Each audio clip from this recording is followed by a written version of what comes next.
Dieu, au sein de notre humanité, encore désunie et déchirée, nous savons et nous proclamons que tu ne cesses d'agir et que tu es à l'origine de tout effort vers la paix. Cette prière de la liturgie catholique exprime bien notre conviction que si Dieu agit, c'est pour la paix, la joie, le bonheur des hommes, et non pour leur malheur ou leur désunion.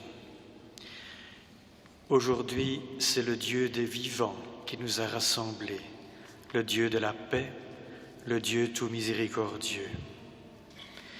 Je tiens à remercier les organisateurs de cette rencontre. Ils n'ont pas manqué d'audace et de persévérance pour que cette rencontre soit bien annoncée, bien comprise et bien vécue. Ils m'ont demandé, au terme de cette rencontre, d'en souligner les points forts. Excusez-moi, je ne le ferai pas, parce que tout a été fort.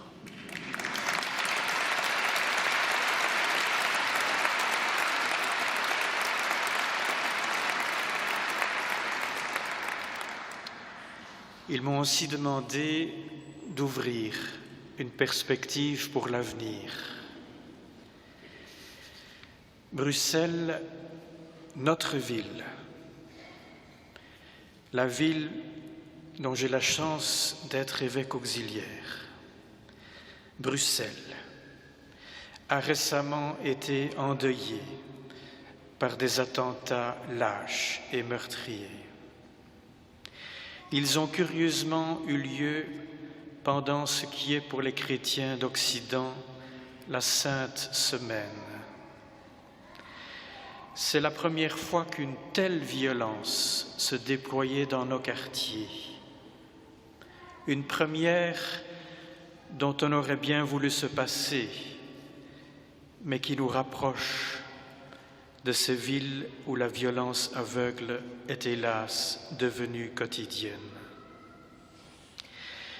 Et comme Farid El Asri l'a déjà évoqué, en se promenant aujourd'hui dans les rues, en prenant les transports en commun, nous sentons combien ces événements ont bouleversé tout le monde.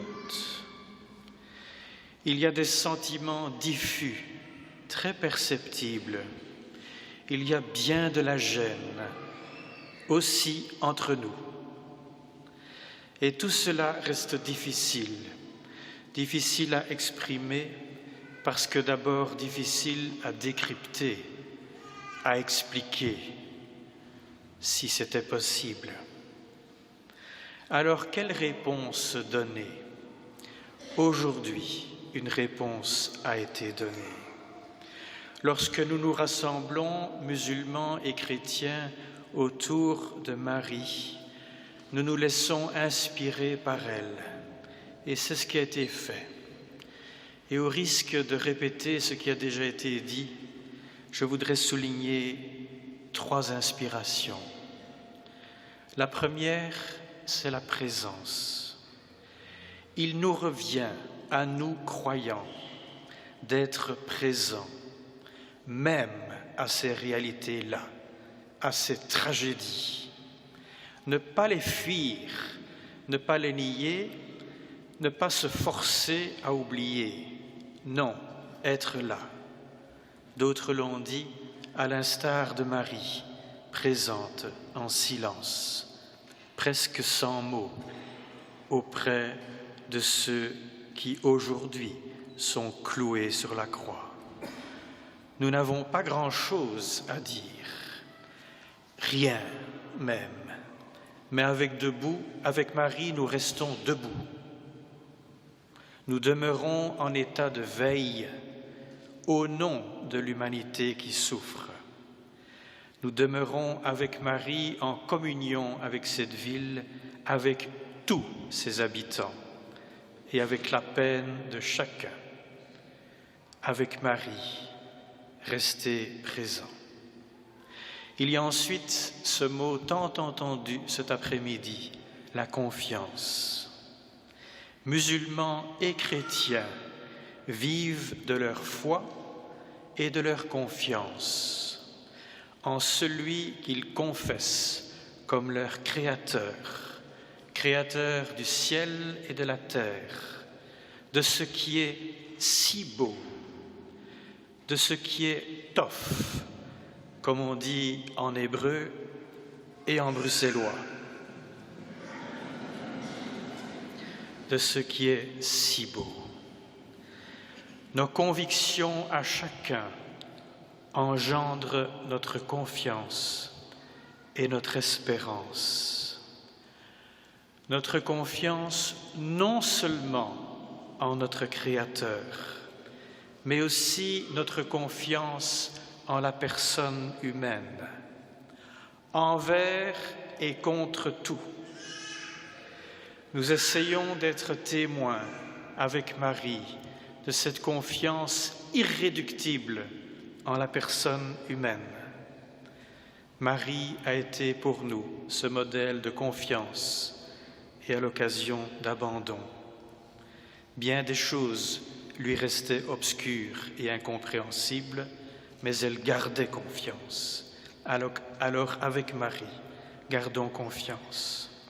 Et il y a enfin ce si beau mot de rencontre.